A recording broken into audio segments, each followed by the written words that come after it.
자, 7번째 이야기 7강.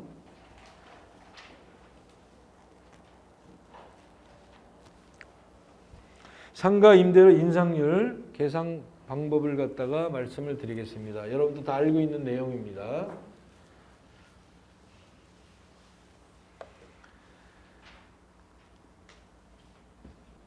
주택임대차보호법이 있고 상가임대차보호법이 있죠. 그죠? 우리는 주택임대차보호법을 주임법이라고 얘기하고 상가임대차보호법을 상임법이라고 얘기합니다. 자, 그래서 상임법 변동사항을 좀 보면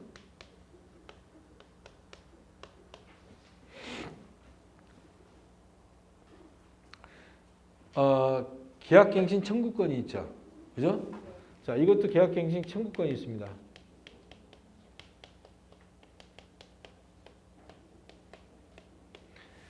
전에는 우리가 5년 정도를 계약갱신 청구권을 할 수 있는 요건이 얘가 지금 여러분들은 10년으로 배우셨죠? 그러니까 요건 아예 그냥 머릿속에 지워버리는 거야. 이런 것까지 하면 여러분 머리 아프니까 10년 이렇게만 생각하라는 얘기야. 그 다음에 두 번째, 우리가 임대료 상한율이 있죠?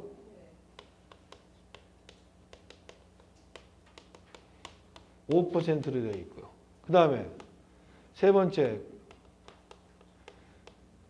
권리금 보호기간이 있었죠? 자, 이것도 3월은 잊어먹는 거야. 어? 몇 월로 외웠어요? 6월로 외웠죠? 6개월. 6개월 내에 주인이 권리금을 받는 것에 대해서 방해를 할 수가 없다. 3개월에서 6개월로 늘어난 거야. 그러니까 이런 거는 까먹으란 얘기야. 이것만 그냥 생각하라는 얘기입니다. 그 다음에 네 번째, 상임법에서 보호할 수 있는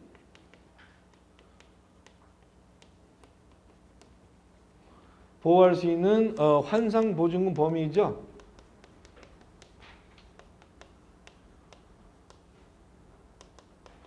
범위가 상향이 됐죠. 이것도 6억 1천은 빼버리라는 얘기야. 얼마까지? 9억까지. 이게 이제 주된 그 상임법의 변화된 요인인데요. 요 중에서 여러분들과 오늘 할 수 있는 거는 임대료 상한을 가지고 설명을 해드리겠습니다. 이 내용들은 다 아시는 내용이죠? 계속 이런 것들 나오니까 간단히 복습 한번 해봤고요.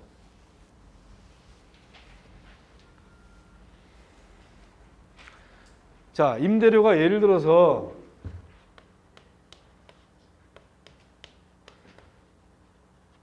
천에 100만 원의 상가, 구분 상가가 있다라고 칩시다. 그러면 5%밖에 못 올리죠. 상한이 5%잖아. 그죠? 자, 그러면 다음 달부터 임대료 올립니다. 5% 올려요. 자, 5% 올리니까 얘는 1,050만 원이요. 50만 원 주세요. 그리고 다음 달에부터 이제 105만 원이에요. 이렇게 올리면 이상하죠. 얘만 올리는 게 아니란 말이야. 5% 상한이라는 것이 저 차임만 올리는 것이 아니라 보증금까지 올리는 거란 말이야. 근데 보증금까지 5% 올리면 1,050만 원, 50만 원 주세요. 얘도 5% 올린 거 아니야? 그 다음에 5만 원 올리면은 105만 원 아니야? 이렇게 올리면 맞지, 맞기는. 근데 좀 이상하잖아? 그래서 뭐가 필요해? 뭐가 필요해? 환산보증금이 필요하다는 얘기야. 환산을 해서 5% 올리면 되잖아. 그죠? 그러면 얘를 갖다가 환산보증금으로 요 100만 원을 갖다 환산을 해서 보증금을 바꿔줘야 되겠네? 그럼 얘를 갖다 뭘 곱해줘야 돼? 100을 곱해주면 되는 거 아니야. 그럼 요걸 환산보증금으로 바꿨더니 얼마가 돼? 1억 1천이 되는 거 아니에요. 그죠? 자, 1억 1천이 되잖아. 여기에 대해서 5%를 올려가지고 뽑으면 되잖아. 그죠? 그러면 1억 1천에 대한 5%가 550만 원이죠? 맞아, 안 맞아? 맞죠? 그러면 1억 50만 원, 단, 시, 백, 천만, 10만, 100만, 1000만, 1억 이렇게 되겠죠. 그러면 똑같이 얘를 갖다가 아니 1억 1,550만 원이네. 그죠? 1억 1,000에 대해서 5% 올리면 550만 원이 올라가잖아. 그러니까 1억 1,550만 원 하냐? 이해되시겠죠? 자, 보증금 1,000만 원을 빼. 그러면 여기 공이 되니까 1055000000 이렇게 되겠네. 그렇죠? 그러면 아까 다시 보증금을 환산보증금으로 100을 곱해줬으니까 얘는 100으로 나눠주면 되잖아. 동그라미 두 개만 없어지면 되겠네? 그러면 105만 5천 원이 되네. 여기까지 이해되죠? 이거 이해한다는 땡칠이 없지? 손 들어봐. 이해한다는 땡칠이 없지? 됐죠? 자, 그러면 이게 뭔 차이가 있느냐? 아까 요게 105만 원 올린 거에 요것만 올린 경우에 비해서 5천 원 올라간 거야. 그렇죠? 뭘 5천 원 올릴 걸 가지고 이런 계산을 해가지고 이렇게 하느냐? 천만에 만만만에 콩떡이라는 말이 거기서 나온 거야. 마태복음 3장 16절에도 있어 그거. 집에 와 찾아봐. 뭐라고 나왔냐면 내가 상가를 요거 달랑 한 개 갖고 있으면 요거 해도 돼. 상가가 내가 이렇게 쭉 많어. 그리고 내가 법인이야. 이 건물 이렇게 요 건물이 이렇게 있는데 어휴 요거 좋겠다 이 건물 있으면. 이게 다 건물 내 거야. 이거에 대해서 이렇게 이것까지 다 올린다면 어마무지한 돈이 되는 거야. 자, 어떻게 되나 한번 살펴봅시다. 아까 요거 하나 같은 경우에는 솔직히 내가 요거 하나 갖고 있으면 1,000에 100만 원을 받으나 1,000에 105만 원을 받으나 105만 5천 원을 받으나 이거 5천 원 때문에 이렇게 계산할 리는 없겠죠. 그죠? 자, 이거를 달리 생각을 해가지고 자, 그럼 1억에 500만 원이라는 구분상가가 있다고 칩시다. 자, 그러면 똑같은 방법을 하면은 얘를 환산보증금으로 하면 6억이네요. 그죠? 환산보증금으로 하면 6억이죠? 그럼 6억에서 5% 올리면 6억 3천이 되죠? 10, 100, 1000만, 10만, 100만, 1000만, 1억 이렇게 되겠죠? 그러면 마찬가지로 얘를 1억을 뽑아내면 5억 3천만 원이 남지?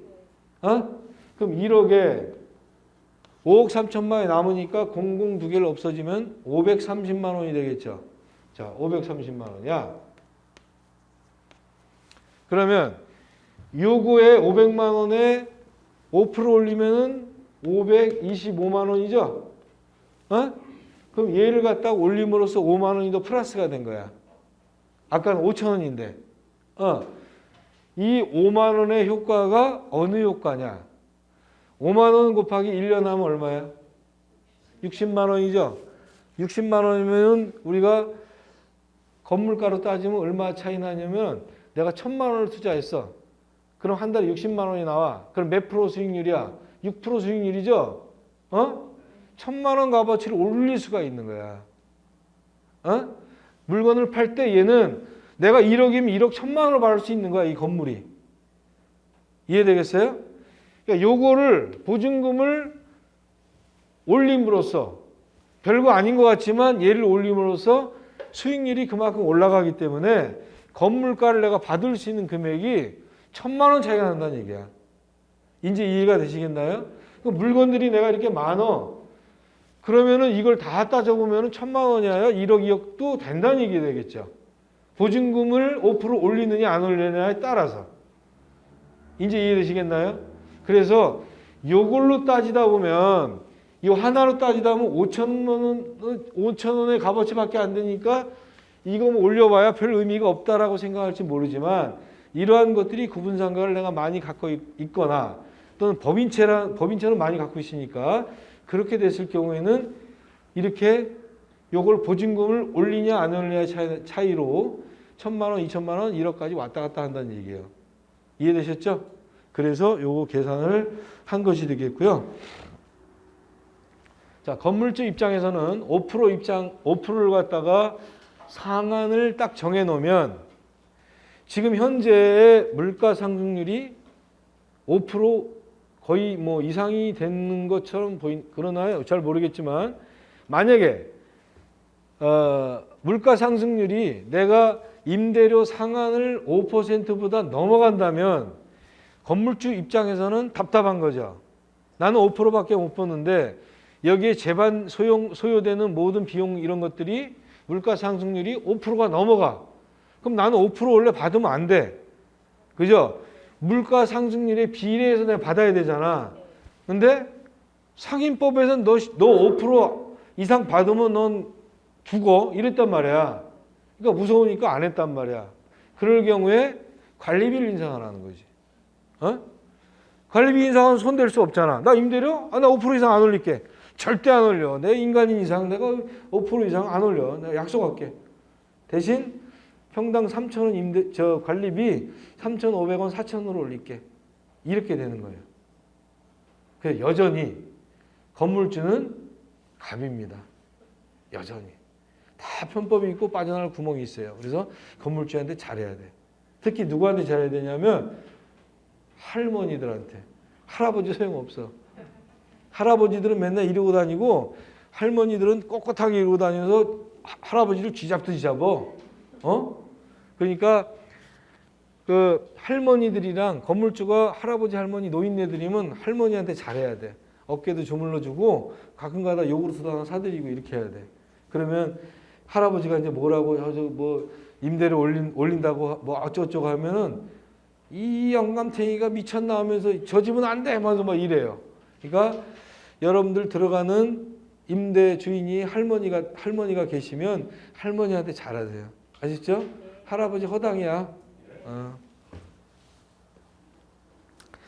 그 다음에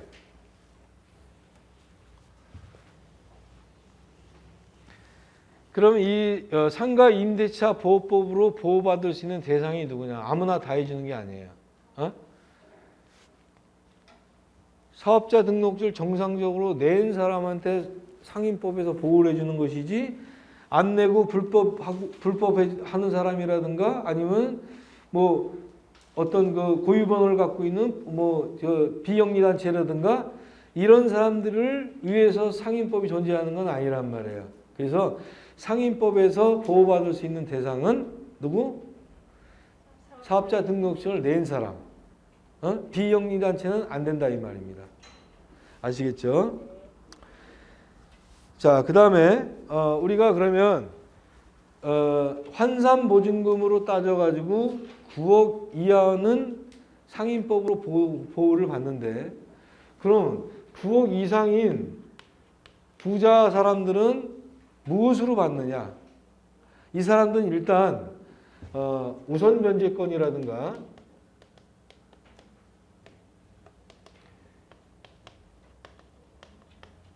임차권 등기를 할 수가 없어요.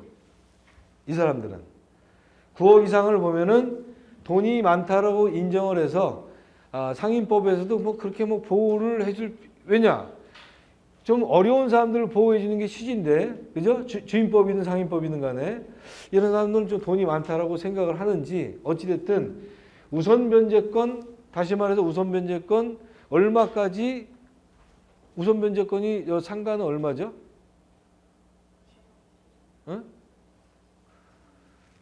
우선 변제권이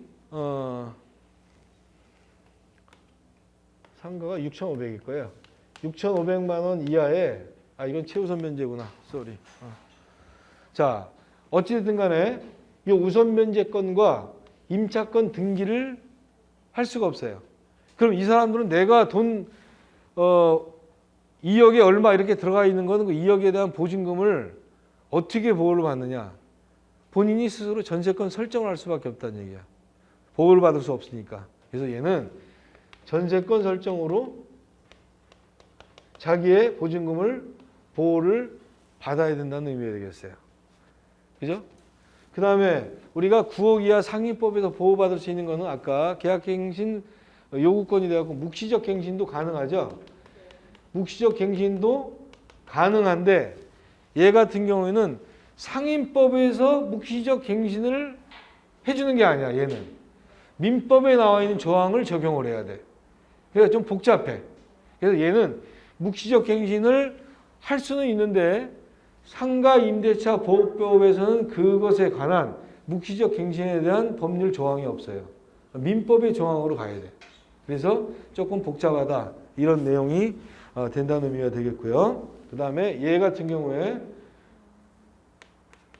5% 증액을 갖다가 이상을 할 수가 있어요. 그래서 얼마든지 올릴 수는 있지만 뭐 얼마든지 올리지는 못하겠죠. 그죠? 어느 정도까지는. 그러니까 다른 9억 이상 이하의 같은 경우는 5% 증액 제한이라는 것이 있지만 얘 같은 경우는 5% 증액 제한이 없어서 더 많이 올릴 수가 있다. 옛날에 궁중족발 아시나 혹시? 도끼로 막 찍은 거? 나 같아도 찍겠어. 400만 원이 월세야. 1200만 원을 올렸어.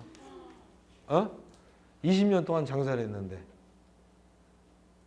그래서 도끼로 가지고 하다가 지금 이제 들어가 계시잖아. 살인미수로 해가지고. 근데 어떻게 따져보면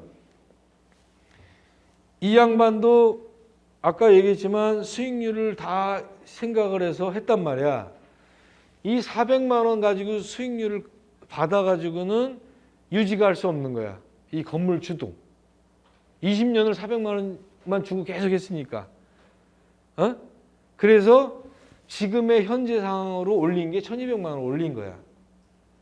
근데 객관적으로 보기에는 너무 많이 올렸죠.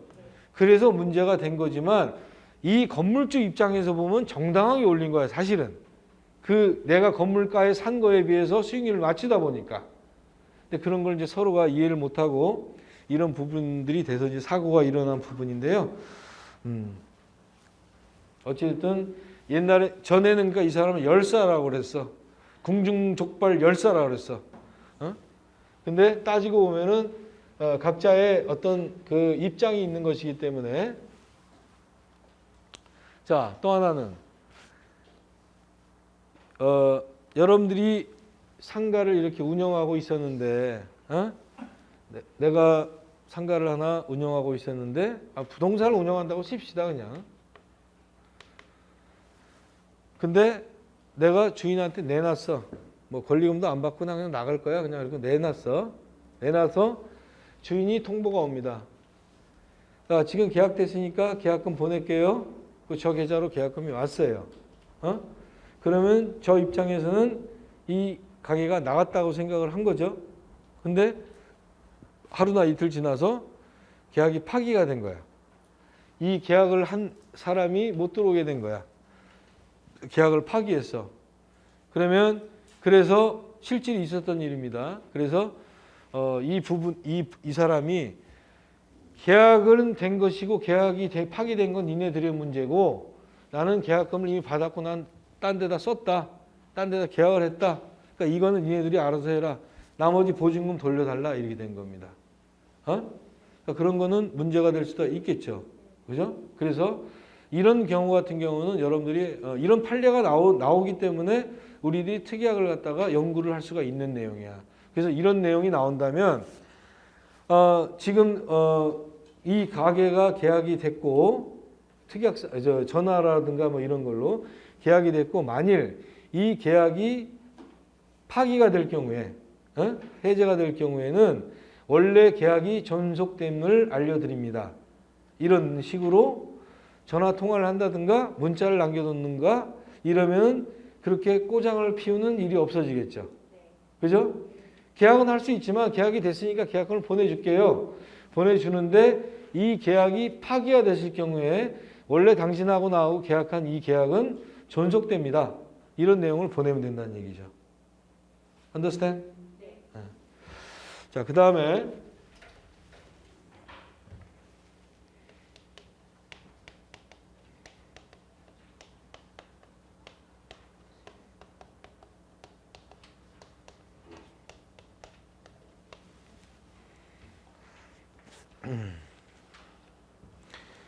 증액계약과 감액계약이라는 것이 있는데요.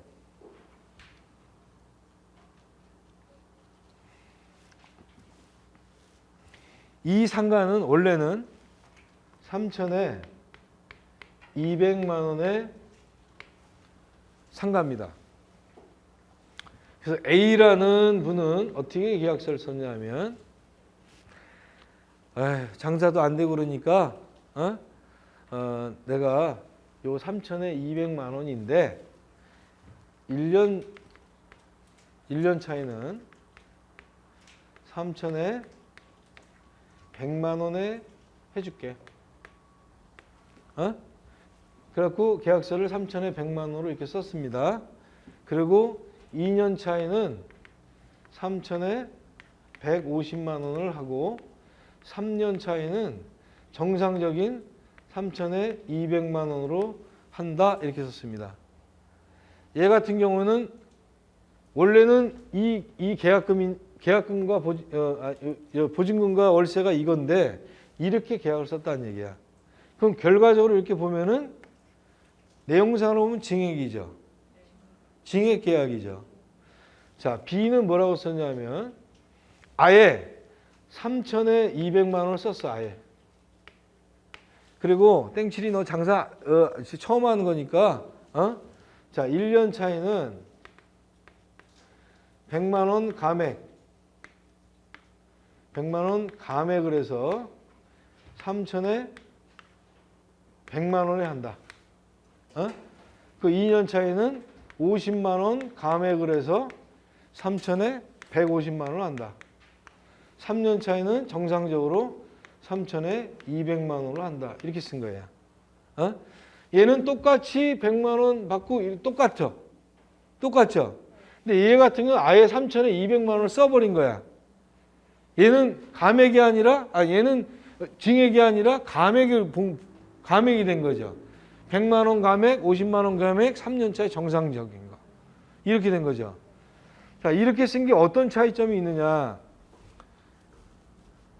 이렇게 요구할 수도 있어. 얘 같은 경우에는. 야, 5% 인상 상한인데, 이렇게 딱 써버렸으니까 나 5%만 올릴래. 이렇게 할 수도 있다는 얘기야. 그죠? 그렇기 때문에 이러한 불협화음을 없애기 위해서는 똑같은 거라도 이런 머리를 쓰라는 얘기예요.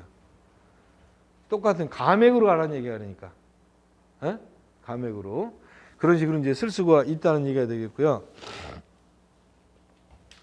우리가 요번에 이 코시가 와서 코로나 1급 감염법 예방법으로 와서 우리가 원래 3월 3기 정도가 연체가 되면 우리가 계약을 해지도 할 수도 있고 모든 게 다 불이익을 당합니다.